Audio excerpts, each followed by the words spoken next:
Defined as an artificial person. अच्छा, ये person का नाम आप ना समझ लेना कि पता नहीं क्या चीज़ है। यहाँ पर आर्टिफिशियल पर्सन से मुराद है बिल्डिंग, ठीक है।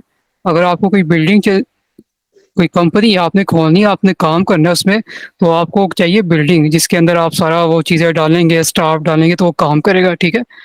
उसके बाद ये रिकग्नाइज किससे होती है? By law. डिपेंड करता है क्या है, रजिस्टर्ड है या रजिस्टर्ड नहीं है, गवर्नमेंट है या प्राइवेट है, ठीक है। नेम होता है हर एक कंपनी का। मेरी आवाज़ क्लियर आ रही है? जी सर, आ रही है सर। कॉमन सील है। देखिए हर जगह की ना एक स्टैंप होती है, जिसे कहते हैं मोहर।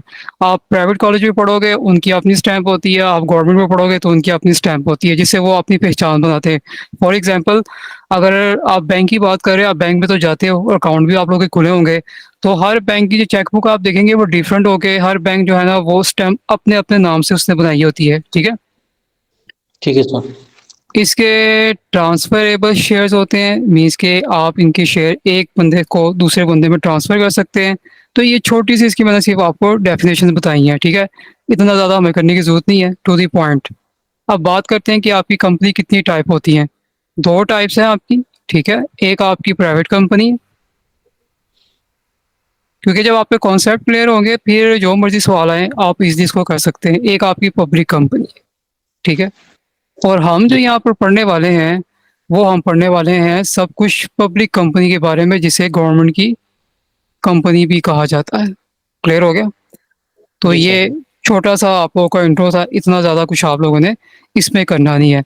अब हम आगे मज़ीद बात स्टार्ट करते हैं, जो आपका स्टार्ट होना है जब कंपनी को अपना सरमाया, सरमाए को इंग्लिश में यहाँ पर अकाउंटिंग की लैंग्वेज में कैपिटल कहते हैं। एक और वर्ड भी यूज़ होता है फाइनेंस, ठीक है। बढ़ाना हो,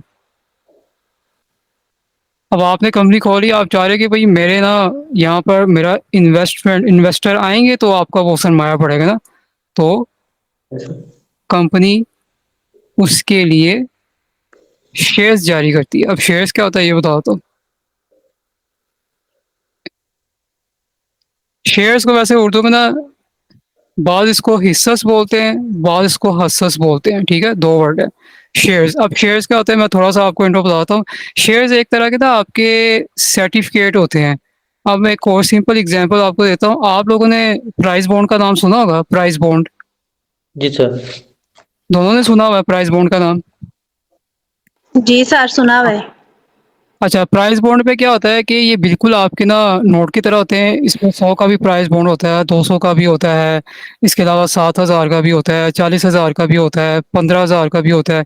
क्या होता है, ये आपके बिल्कुल सेम जो है ना नोट की तरह काम करते होते हैं, लेकिन इसके ऊपर सीरियल नंबर लिखा होता है। सीरियल नंबर पे क्या होता है कि वो कुरानदाजी होती है, और कुरानदाजी में फिर जो आपका नाम आता है, 3 ही नाम होते हैं इसमें, फर्स्ट, सेकंड या थर्ड। तो वो उसके बदले आपको जो है कैश प्राइज़ इनाम मिलता है, और ये झूठ नहीं है, सचमुच में मिलता है, ठीक है। तो बिल्कुल सेम जो है ना, ये शेयर्स भी बिल्कुल इसी तरह होते हैं। इनके ऊपर भी मालियत लिखी होती है, 10 का शेयर, 100 का शेयर, 200 का शेयर, 300 का शेयर, सर्टिफिकेट की तरह होते हैं। ये आप लोगों के पैसे के तौर पर काम करते हैं। फॉर एग्जांपल, आपने प्राइस बोर्ड बैंक से लिया, आपका नाम नहीं निकला, ठीक है। तो इसका मतलब ये नहीं कि आपका नुकसान हो गया। तो जितने की आपने लिए थे वो आप जाके बैंक से एक्सचेंज करवा सकते हो, उसके बदले आप पैसे ले सकते हो। तो सर्टिफिकेट भी बिल्कुल इसी तरह होते हैं। लोग क्या करते हैं, जब इसकी प्राइस कम होती है खरीद लेते हैं, और जब प्राइस ज़्यादा होती है तो क्या करते हैं, उसको सेल कर लेते हैं, ठीक है। जैसे सोने का होता है, इसका भी बिल्कुल सेम है ये। तो कंपनी को जब अपना सरमाया इंक्रीज़ करना हो तो वो क्या करती है, वो कहती है कि आएँ हमारे जो है कंपनी में, आप लोग आके हमसे शेयर्स खरीदें और यहाँ के इन्वेस्टर बन जाएँ। समझ आ गया आप लोगों को यहाँ तक? जी सर, आगे सर। सिंपल सा पॉइंट है। जी सर, आ गए। ठीक है, ये आपका पेज नंबर 2 है, ये सारे मैं आपको सेंड कर दूँगा। अब आते हैं पेज नंबर 3 पे। मैं बनाता हूँ यहाँ पे, आप मैंने नंबरिंग इसलिए दे दी है ताकि आपके लिए आसानी हो जाएगी।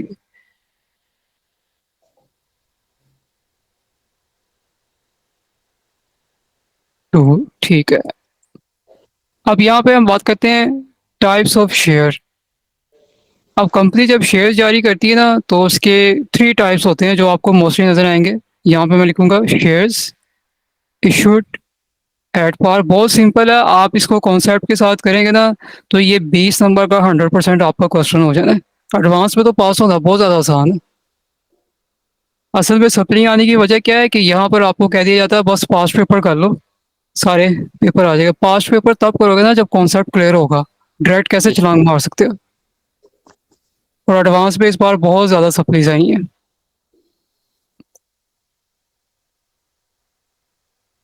इशूड एट प्रीमियम, ये चैप्टर आपका 3 दिन में इजीली कवर हो जाना है और जैसे खत्म होगा साथ ही मैंने टेस्ट ले लेना, इसलिए आपने साथ साथ तैयार करना। ठीक है सर। टेस्ट छोड़ना कोई नहीं, आप लोगों ने क्वेश्चन जो प्रैक्टिस के लिए देने हैं वो आपने छोड़ने बिल्कुल भी नहीं है, करने लाजमी, करके मुझे लाजमी सेंड करना है। सॉल्व करें, स्क्रीनशॉट लें और मुझे सेंड करते। सारी गलतियां मैं आपको बताऊंगा और जब आप एग्जाम्स पे जाएंगे तो 100% पेपर ओके हो जाना है। अच्छा, पार का मतलब क्या है?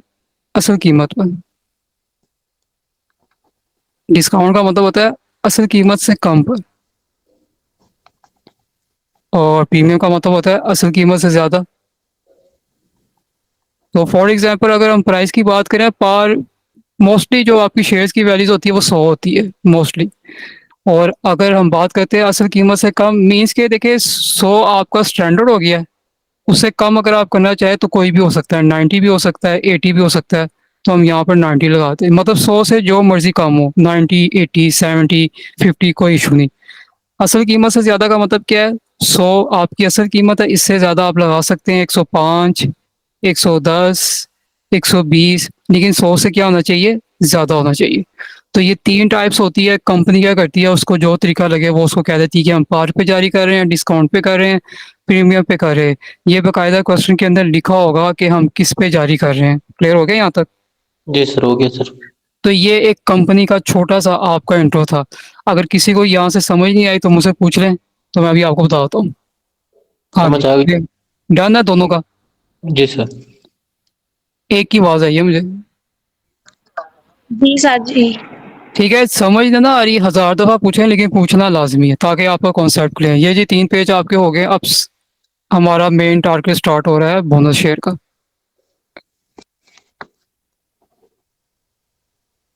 पहले हम बोनस शेयर को डिस्कस करेंगे।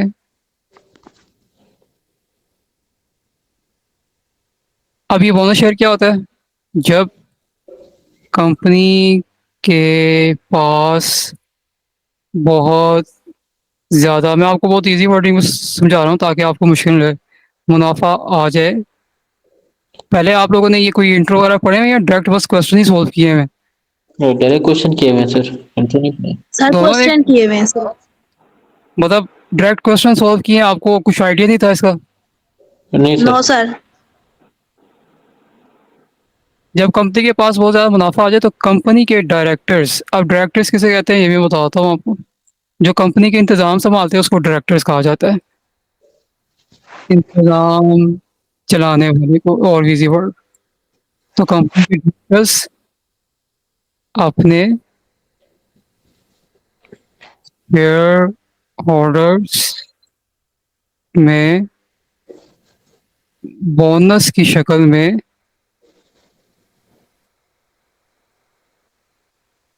तकसीम करते हैं।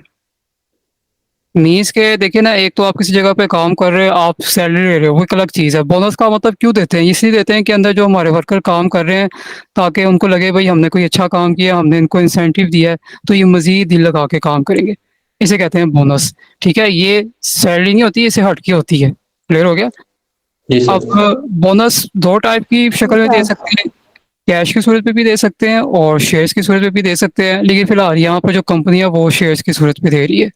तो बोनस शेयर ये है, कंपनी के पास जब प्रॉफिट ज़्यादा आ जाए तो वो क्या करती है, अपने शेयर होल्डर्स में इसको बोनस की शक्ल में तकसीम करती है। मेन मकसद यही होता है कि इनको वर्कर को लगे कि हम जो है ना आपका ख्याल रखते हैं, आपके अच्छे काम की वजह से हम मज़ीद आपको एज अ बोनस देते हैं।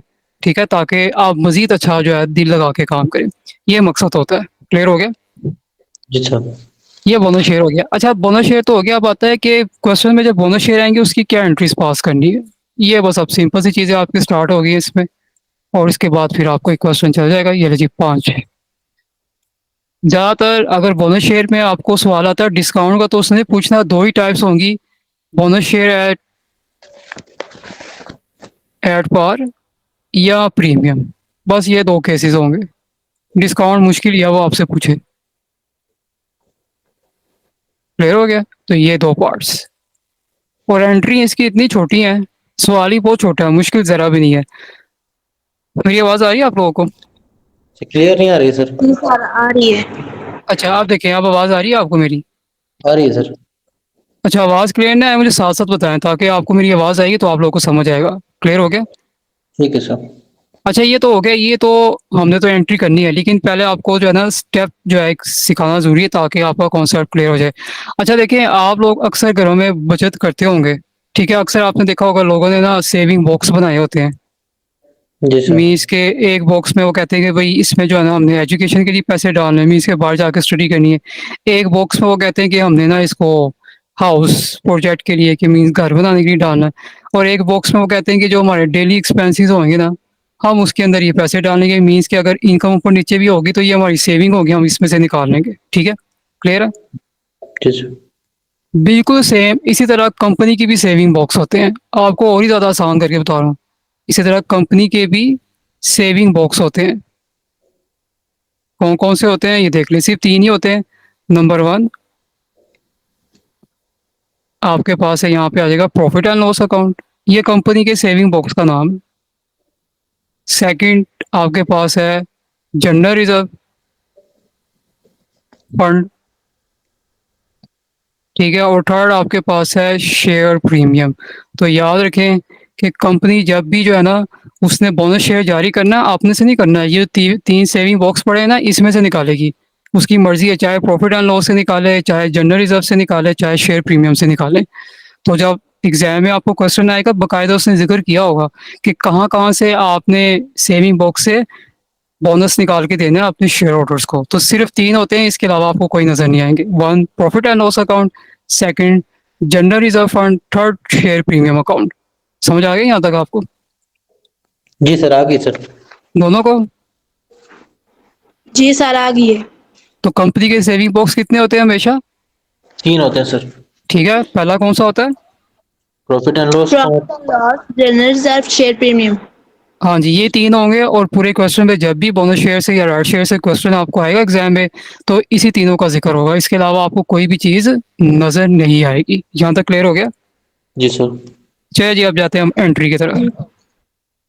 मुझे बता दो ना कि अगर ज़्यादा हो जाए ना, ठीक है बल्कि 1 सर। मिनट मैं ना साथ-साथ आपको स्क्रीनशॉट सेंड कर दूँ क्योंकि कभी पेज ज़्यादा हो जाते हैं, डिलीट ही ना हो जाए।